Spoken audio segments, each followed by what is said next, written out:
안녕하세요. 토요미스테리 디바제시카입니다. 오늘 이야기는 아마 많은 분들이 알고 계실 수도 있고 또 SBS 그것이 알고 싶다 편들 중에서 화제의 사건 중의 하나로 꼽히는 안타까운 이야기입니다. 시간은 2010년 6월 32살의 김명철 씨는 결혼을 앞두고 있었습니다.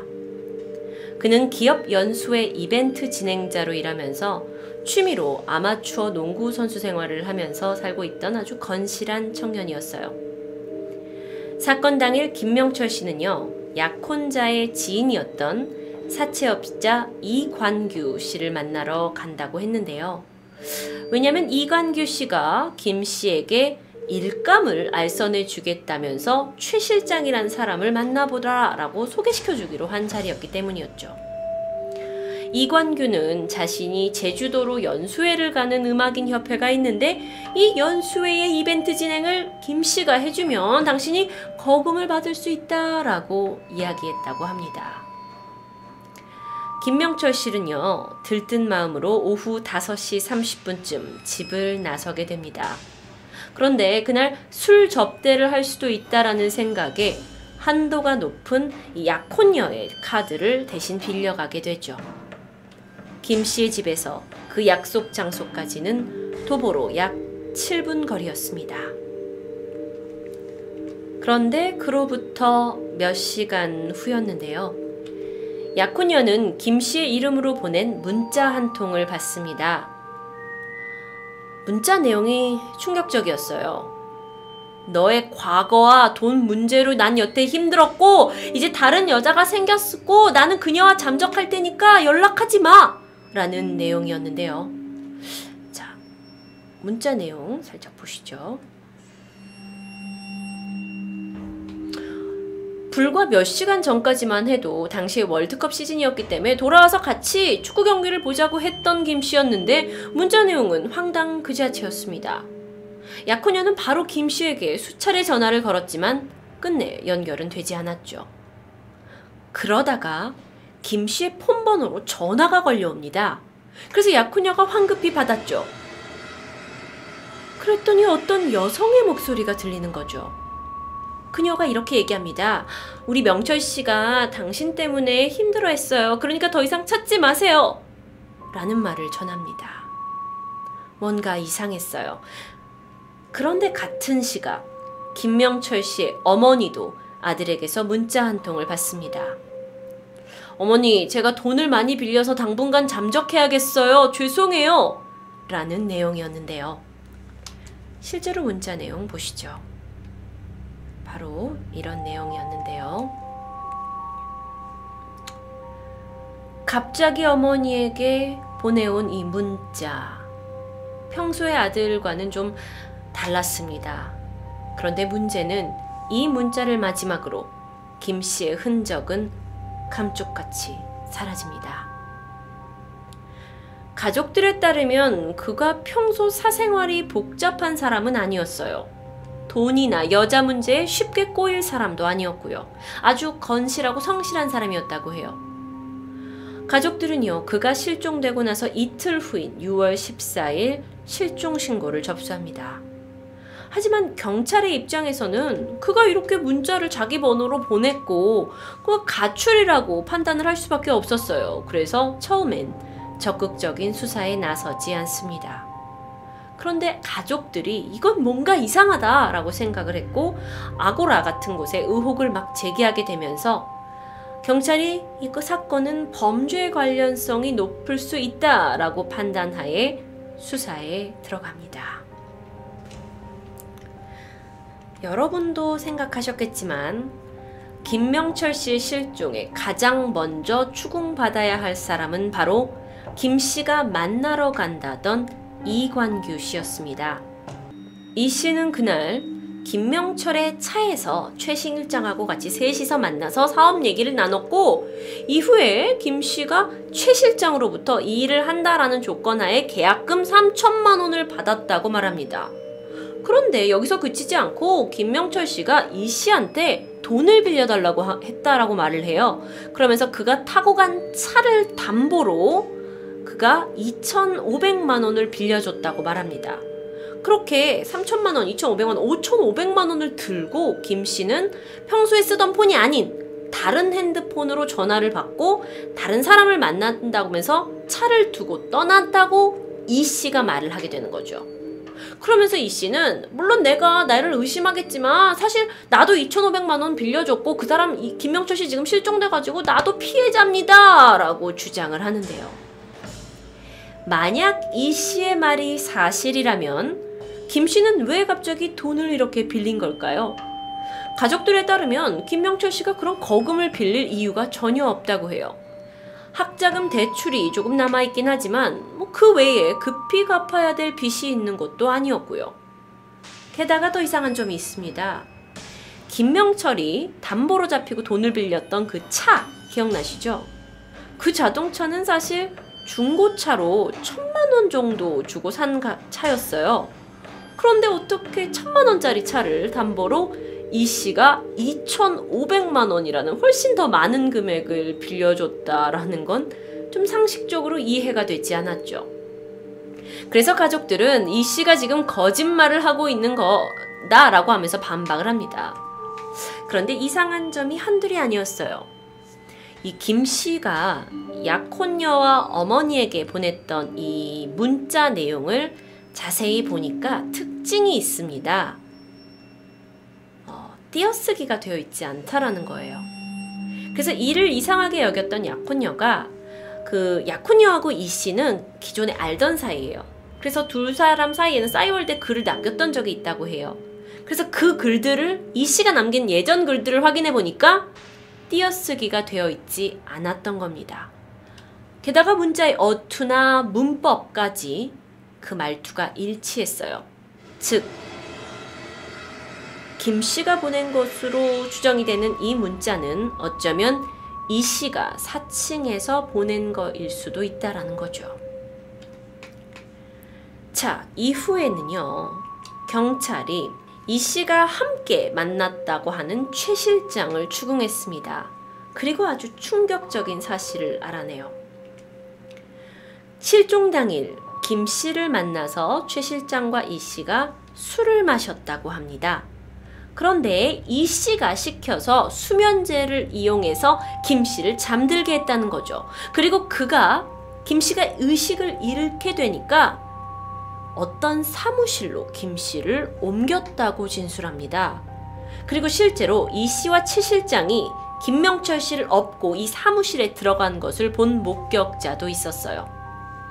자, 그렇다고 한다면 원래 이 씨는 원래 뭐 돈을 받고 3,000만 원 받고 내가 2,500 빌려줘가지고 담보차하고 차 두고 어디로 갔다라고 하는데 이건 싹 다 거짓말이었던 거죠. 그렇다면 이 두 사람이 김명철 씨를 옮긴 그 사무실은 어떤 곳이었을까요? 이곳은요, 이미 폐업을 한 인테리어 가게였습니다. 그런데 이곳을 알아보니까 이관규 씨가 사건 발생 3일 전부터 한 달 동안 빌려놓은 곳이에요. 그리고 부동산 업자에 따르면 이 씨가 막 사무실을 알아보면서 자, 조건이 있습니다. 먼저 반드시 물이 잘 나와야 되고요. 그리고 두 번째는 시끄러워도 잘 들리지 않을 정도로 주변 환경이 어수선해야 합니다. 라는 이 두 가지 조건을 명시했다고 해요. 경찰 조사 결과 김명철 씨가 실종되고 나서 5일 후에 이 사무실에서 이 씨가 물 청소를 한 흔적이 발견됩니다. 그런데 더 이상한 점이 있었어요. 이곳의 물 사용량이 그 해당 월에 총 89톤, 이상하리만큼 지난달보다 약 40톤이나 사용량이 증가한 거예요. 자, 여러분 혹시 어려우셨다면 이 이야기를 들어보시면 알 것 같습니다. 이 건물의 물 사용량이 이렇게 나와요. 52톤, 40톤, 44톤, 89톤, 50톤, 45톤. 그런데 여러분 여기서 40톤이라는 물이 어느 정도냐면 이 건물 자체를 물로 채우고도 남을 만한 그런 양입니다. 그런데 6월 달에 89톤이라는 어마어마한 물을 쓴 거예요. 이에 대해서 이 씨가 뭐라고 얘기를 하냐면, 아, 내가 이거 사무실 물 청소를 하느라 이렇게 썼다. 그게 뭐 이상할 게 뭐 있냐 라고 얘기를 하지만, 사실 이게 사무실 하나의 물 청소가 거의 2배 이상, 지난달에 2배 이상 들어갈 만큼이라는 게 충분히 의심스러웠죠. 그런데 그러던 중 경찰이 여기서 결정적인 단서를 발견합니다. 바로 이 건물 내부를 샅샅이 뒤진 결과 바로 이 사무실에서 김명철 씨의 혈흔과 머리카락을 발견하게 된 것이죠. 게다가 김 씨가 실종된 그날 이 씨가 내과에서 수면제를 처방받은 사실도 드러납니다. 김명철 씨의 마지막 흔적도 이곳에 있고, 그가 수면제를 먹고 정신을 잃었다고 하는데 그가 수면제를 처방받은 모든 것들이 다 이제 드러났어요. 그런데 여기에 대해서 이 씨가 뭐라고 얘기를 하냐면, 아, 그래요, 내가 김명철 씨랑 싸움이 있었다. 사무실에서 쥐를 잡다가 피가 튀었고 내가 그걸 청소하기 위해서 물을 쓴 거지. 김 씨하고 몸싸움 해가지고 그 몸싸움에서 나 도망갔어. 아무 일도 없었어 라고 얘기를 해버리는 거예요. 그 물싸움은 쥐 잡다가 피 튀겨서 닦아낸 거고, 김 씨랑 몸싸움은 했지만 몸싸움에다가 뭐 도망갔다라는 이야기만 계속 반복합니다. 하지만 여러분도 이런 생각이 드실 거예요. 그가 다량의 물을 사용한 것은 살인의 증거를 지워버리려고 한 것이 아닐까라는 생각이요. 이렇듯 이 씨는요, 정황상 아주 유력한 용의자로 지목이 될 수도 있었지만, 문제는 이 살인을 했다라는 것에 대한 입증할 증거가 부족했습니다. 김명철 씨가 실종 상태로 시신을 발견하기 전까지는 그가 살인을 했다고 볼 수는 없는 것이었죠. 이후에 경찰이 이제 김 씨의 시신을 혹시나 찾을까 하고 그동안 이 씨가 돌아다녔던 여러 경로들을 다 수색했지만 아무것도 찾을 수가 없었습니다. 결국 이 씨와 최 실장은 살인 혐의로 기소가 되었어요. 그리고 징역 15년형을 받습니다. 그런데 항소심에서 살인이 아닌 감금과 납치 폭행만 인정되어서 징역 7년형을 선고받게 되죠. 그런데 이게 다가 아닙니다. 이 사건을 통해서 새로운 사실이 드러나게 되는데요.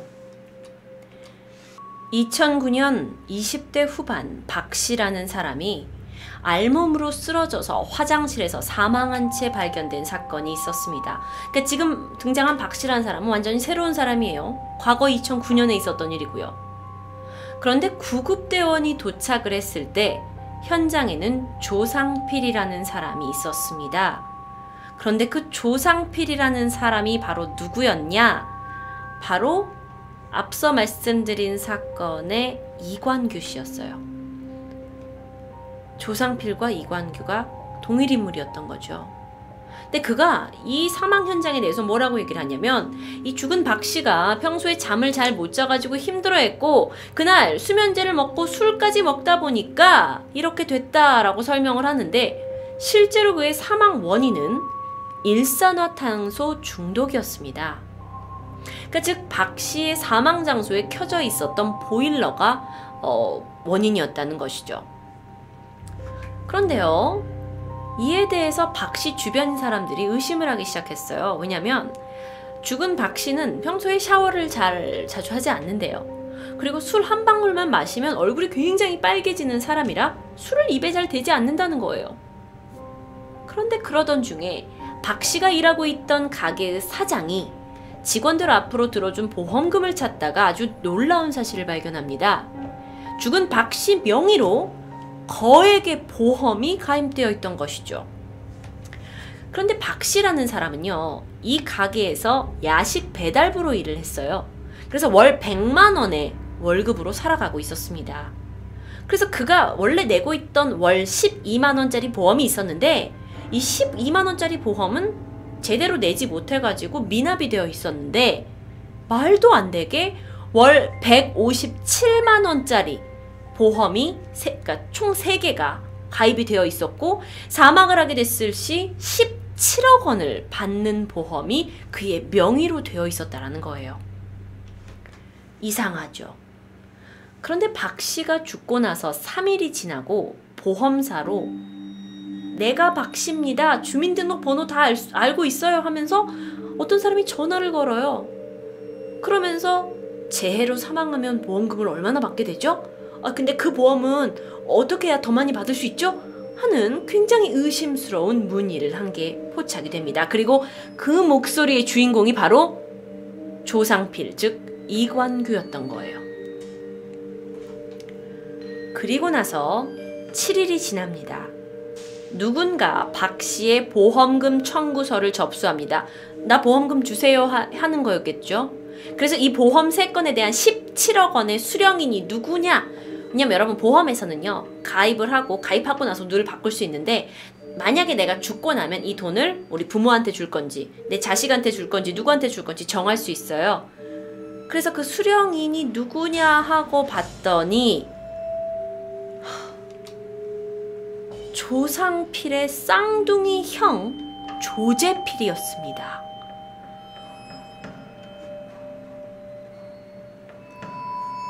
(2008년) 여기서 조상필이라고 부르는 이관규는 박 씨 명의로 17억 원의 생명보험을 가입했고 매달 보험료를 내왔던 거예요. 그리고 이후에 이 수령자를 자신의 형 이름인 조재필로 변경하고 열흘 뒤에 LP가스를 구입하고 다음날 가스 온수기를 구입합니다.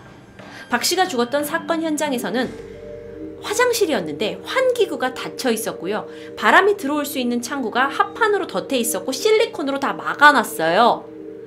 박 씨의 사망은 알고 보니까 그에게 수면제를 먹여서 정신을 못 차리게 하고 화장실 가스보일러를 틀어서 일산화탄소 중독으로 이 사망을 위장한 거였습니다.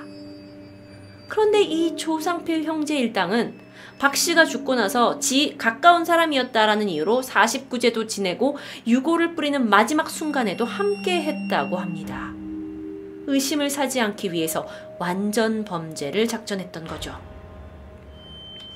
그리고 알려진 바에 의하면 이 쌍둥이 형제가 주변에다가 이제 내가 보험 한 건이 들어올 거야. 그러니까 나 돈 좀 빌려줘 하면서 주변 사람들에게 돈을 빌린 정황도 밝혀집니다.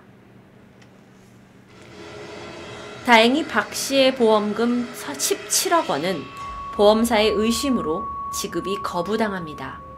그리고 조상필, 본명 이관규는 김명철 살인사건에서는 혐의를 벗어서 7년형을 받았지만 이 17억 보험 사기 살인사건에 대해 무기징역을 받고 복역 중이고요. 그의 형은 20년형을 받았다고 합니다. 참으로 드라마 같은 사건이었죠. 그가 끝까지 이야기를 합니다. 김명철 씨 실종에 있어서, 살인에 있어서는 나는 폭행은 했지만 죽이지는 않았다. 참으로 답답한 이야기인데요. 김명철 약혼자 사건, 누가 범인인지 우리는 분명 심증은 가고 있지만 김 씨가 사망한 건지 실종한 건지 아직 확정할 수 없어서 이 사건은 지금까지 풀리지 않는 미제 사건으로 남아 있습니다. 토요 미스테리 디바 제시카였습니다.